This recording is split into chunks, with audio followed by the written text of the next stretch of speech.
Welcome back. You guys had a ton of great suggestions for riffs in the comments section of my first Great Riffs video. So here we go with part 2.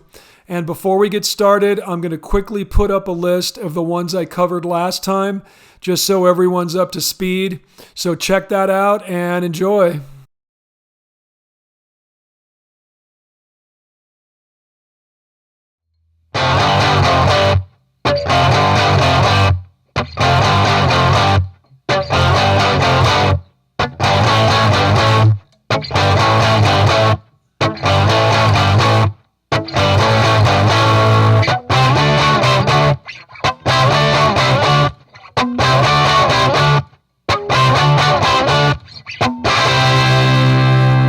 I still can't believe this song came out in 1964.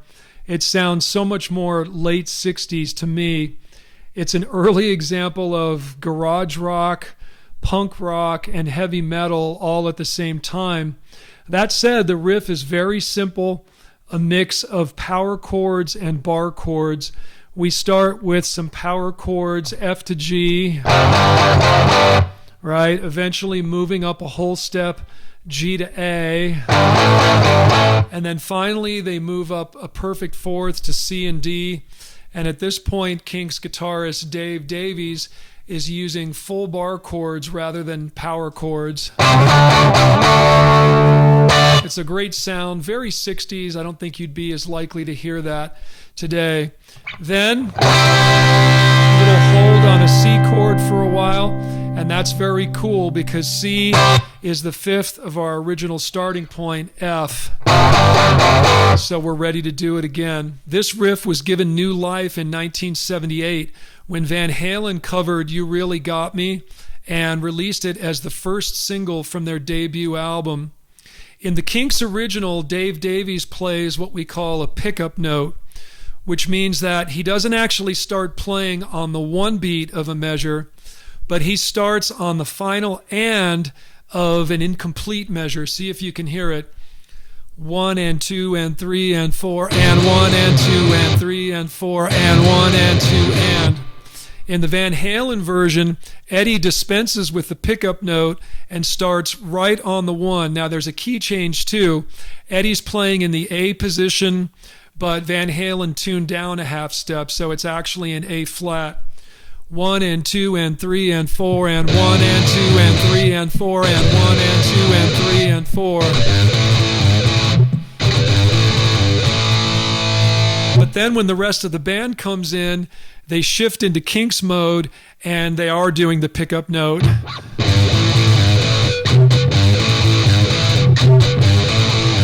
Very cool.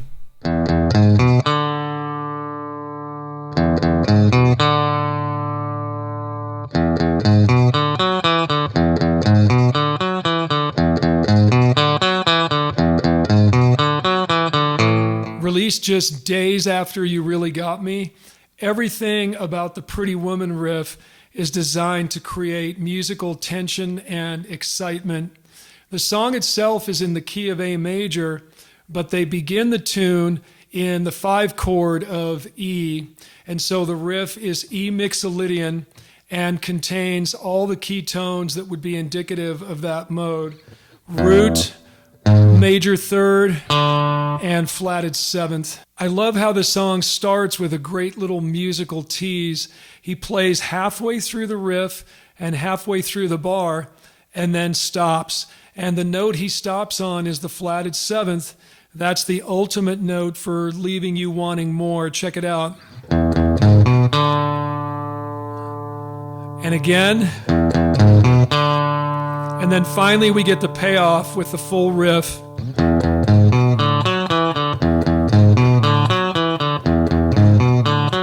And it must be mentioned, this is yet another riff that was eventually covered by Eddie Van Halen. Eddie wrote many great riffs in his own right, and clearly he was a good judge of killer riffs in others. But being Eddie, he always had to put some of his little Van Halenisms in there. We get palm mutes, the use of harmonics, and some nice little dive bombs with the whammy bar.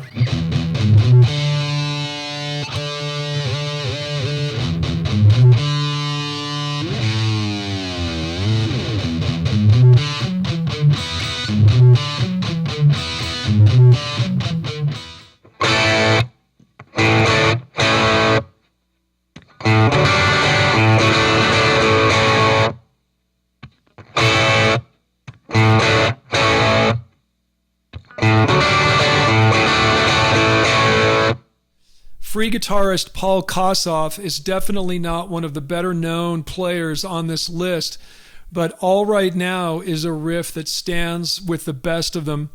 This tune has been covered by countless artists, and the riff itself has essentially become the fight song for all of the sports teams at Stanford University. In case you haven't heard that, it sounds really good with horns too. The thing that strikes me about this one, it's a little more complicated than it might first appear. For years, just hearing this thing on the radio, I knew it was kind of an A sus thing, the classic Keith Richards move. But there's more to it than that. First of all, that opening A chord is not a conventional A. He takes the pinky and bars strings 1 and 2 at the 5th fret. Really cool sound. It makes the thing just a big A power chord. So he starts with that. And there's the little double sus thing. Now here's the coolest part. He goes to this guy. That chord is formed by simply taking an open C shape and moving it up a whole step. We're going to call it D add 11. And the 11, which is the 3rd string open, that's G, happens to be right next to an F sharp on the 4th string. Those two notes are only a half step apart, so they create a really nice dissonance. I love that he thought to use that there. It goes right back to the A sus and the A.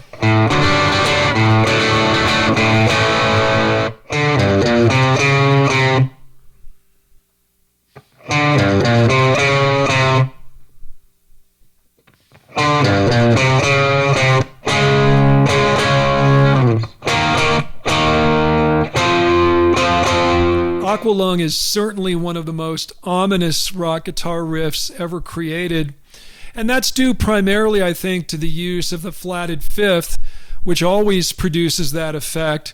We're in the key of G minor here at the opening, and it goes 5th, root, flat 3rd, 4th. There's the flat 5, the devil's note, as they used to call it. But there's more happening here than meets the eye. I think the use of silence is also very important. We talked about this in my last riff video with AC/DC's Back in Black. You get that ominous opening statement, and then you've got a really long wait. You're on the edge of your seat. Very effective. Another interesting point here is the way Ian Anderson's lead vocal exactly mirrors the riff when he comes in. Sitting on the park bench. This is the only riff in this collection where that happens. Kind of interesting. I also think it's interesting that even though Jethro Tull is far from being a heavy metal band, this is a riff that any metal band such as Black Sabbath or Metallica would love to have written. But as soon as the main riff is over, it goes off into more typical Jethro Tull prog rock territory.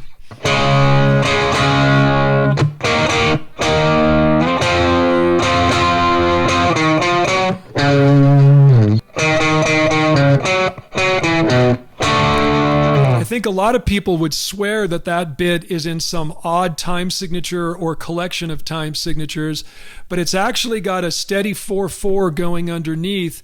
It's just the use of syncopation and some strategically placed pauses.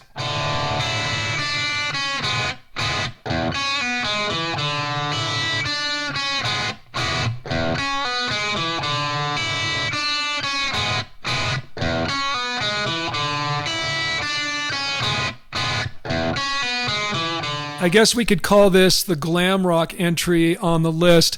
This riff is so strong that it literally carries the entire tune. The only part where it's absent is what I guess you would call the chorus, Hot Tramp, I Love You So. Other than that, it's relentless. And even then, we get the little long bend there while Bowie sings the line, apparently added by guitarist Alan Parker. There's some disagreement as to the authorship of this one. It sounds like Bowie had the main idea, but Parker claims that he finished it off, whatever that means.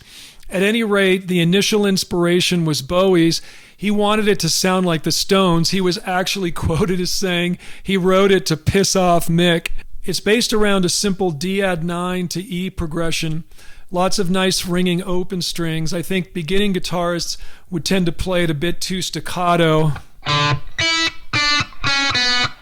We start off with the open D, open E, that's the add 9, D again, C sharp, then the move to E.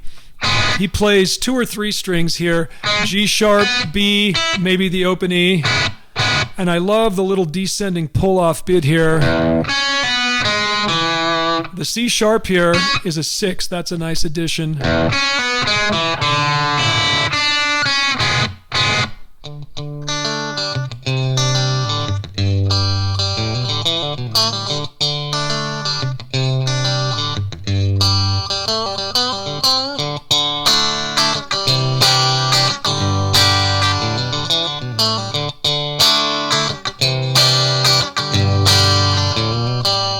I think when most people think of Lynyrd Skynyrd's guitar players, they either think of Gary Rosington up there playing slide or Alan Collins doing the long jam at the end of Freebird. But this riff was played by neither. While it was written by Rosington, it was played by Ed King. A friend of mine once called Sweet Home Alabama an ode to the Strat. And I thought that was so great because this song really is filled with incredible Strat tones from start to finish, including this intro. This is that great sort of pingy sound that you can only get when combining 2 pickups on a Stratocaster. The chord progression here is so simple. 3 chords carry the entire song, D, C add 9, and G. But it's all the little embellishments they do that keep it fresh. Now, being a Southern rock band, Skynyrd has that great blend of rock and country, and I think King really gets the country vibe across with those little chicken-picking things he does, the little choke strums that he throws in very quickly. A lot of people probably miss them. See if you can hear it. Right, that bump-a-bum. Very cool. Also, some of those fast pull-off licks, very country sounding.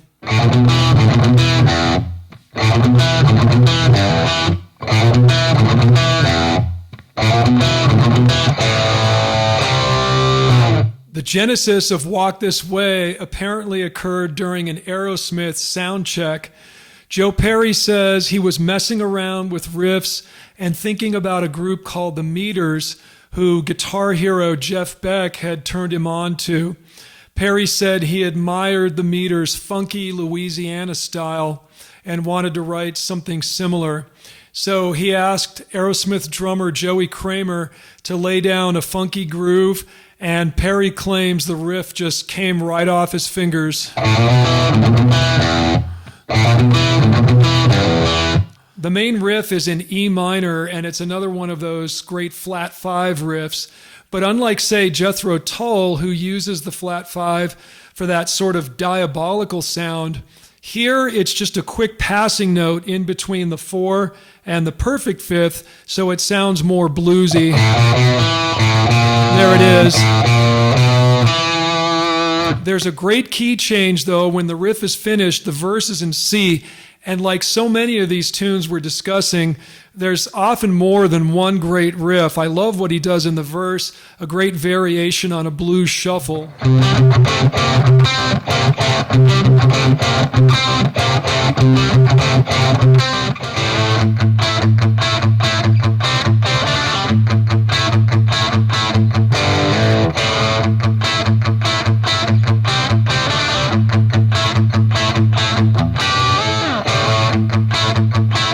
This is the first appearance of Ted Nugent on my channel. Some of you have mentioned him in the comments, and glad to finally get Uncle Ted on board.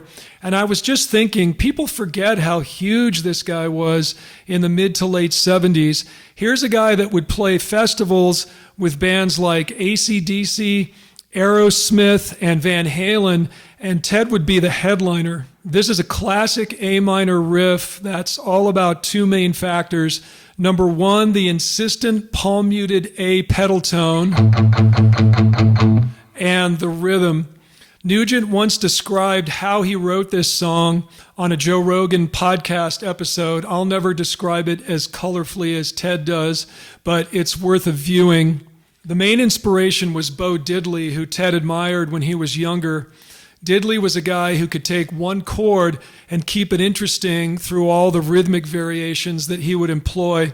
And that's what Ted's channeling here. I love that little 16th note flurry there. And that moved down to those low power chords, G and A. And I also love the variation. The second time around, we move up and use triads instead, keeping it fresh. And of course, one of the most unique things about Nugent's playing was that big old hollow body 1962 Gibson Birdland guitar that he liked to play.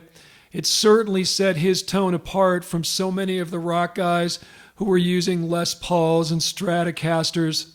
Besides that, it looked cool as hell.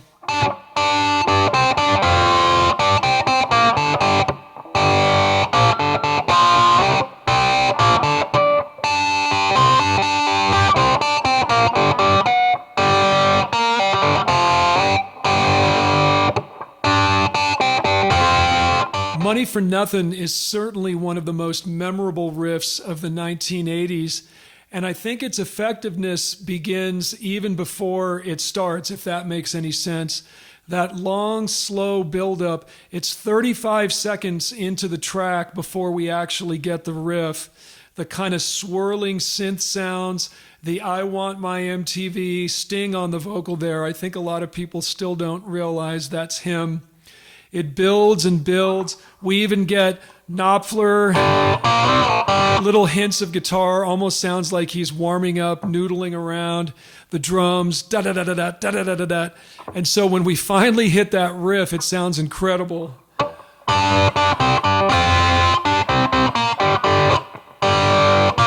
Mark Knopfler has always been a fingerstyle player, and I think the fact that he's plucking these power chords here has a lot to do with the sound that he gets. It also makes it sound a bit like something Ritchie Blackmore might have done. Think about it.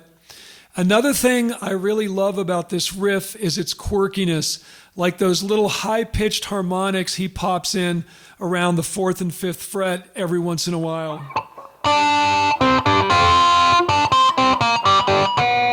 That's so cool.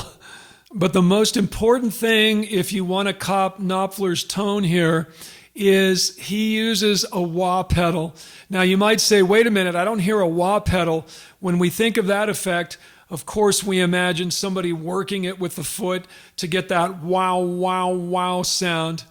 But Knopfler here is using what we refer to as the cocked wah. He basically sets it in one position and leaves it there. In this case, he's trending more towards the bass side of the spectrum, and that produces a tone that you wouldn't be able to get otherwise.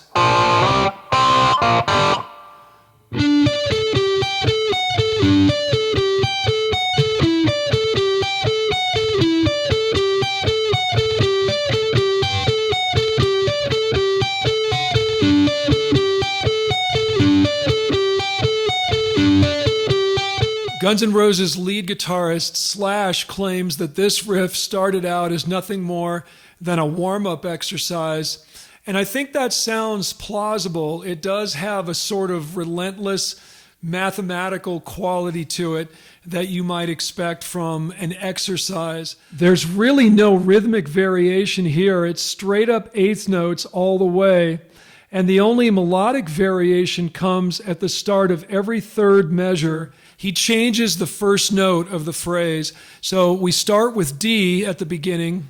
Do that twice. Now E is the starting note. Hear it? Now G.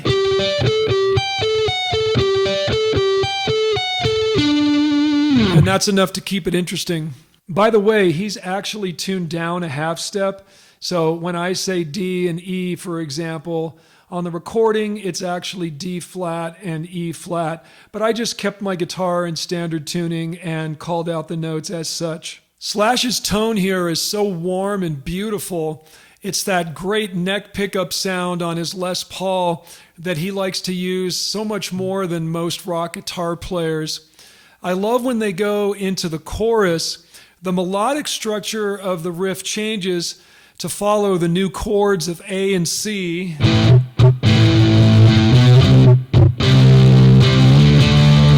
But the relentless eighth notes remain. Check it out.